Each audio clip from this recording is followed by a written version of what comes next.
All right, to the money desk now. We've got our business editor, Devan Murugan, in studio with us. So, Devan, last week was Black Friday. I mean, our reporters were out and about at these stores, and you didn't see the scenes that we would see before COVID-19. So, what are the statistics telling you?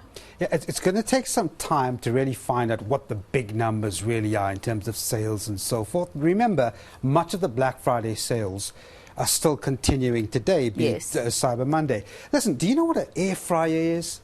Yes, I do. Okay, I've got to tell you, I didn't know up until very recently, but it's apparently one of the biggest items being purchased over the weekend. Rafua bought one. Okay. All right, I need to check her out because that's top of the list as far as the purchases on Black Friday. So it's long life milk, toilet paper, and then again air fryers. Those have been the big sellers over the Black Friday weekend. Appliances and electronics remain popular Black Friday purchases. But both ShopRite and Pick n Pay say much of the consumer spend went to the basics as expected. We have cash-strapped consumers. Pick n Pay says shoppers wasted no time stocking up on the essentials to restock their pantries.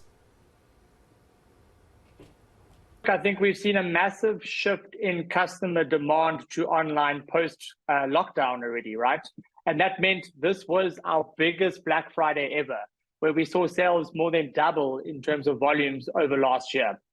And customers are shopping very similarly online as they are in store. They're filling up their food cupboards with pantry items like UHT milk, washing powder, detergents, and your general groceries. We also saw a really big shift this year in customers saving up to buy appliances over Black Friday. So we sold more air fryers, both in-store and online, over Black Friday period than we had sold for the year so far to date. And that was a really interesting thing. Customers were definitely saving up to buy some of their key appliances this Black Friday.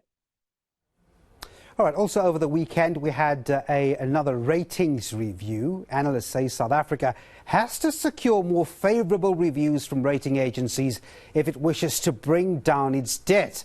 Fitch was the latest ratings agency to review the country's credit worthiness on Friday, keeping its outlook at stable. While it gave the thumbs up to the country's higher than expected tax revenue collection and progress on removing bottlenecks to business, it warned government about its rising debt, weak growth and high inequality. Now, all three major agencies, Moody's, S&P Global and Fitch, rate South Africa deep into sub-investment grade. A lower grading raises the cost of borrowing for South Africa. Listen to the governor of the Reserve Bank. These are not my projections. 4 years down the line, we'll still be growing at less than 2%.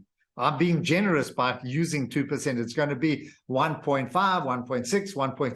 That's not enough to get to address inequality. So I think at the bottom of all of this are the need for massive structural reforms within this economy to address inequality. We're not doing that at the moment. You know, we're playing politics, but not looking at the big issues. So they're veiled warnings in whatever you've brought up. Eskom, big problem. Wages, inequality, big problem. Address these issues.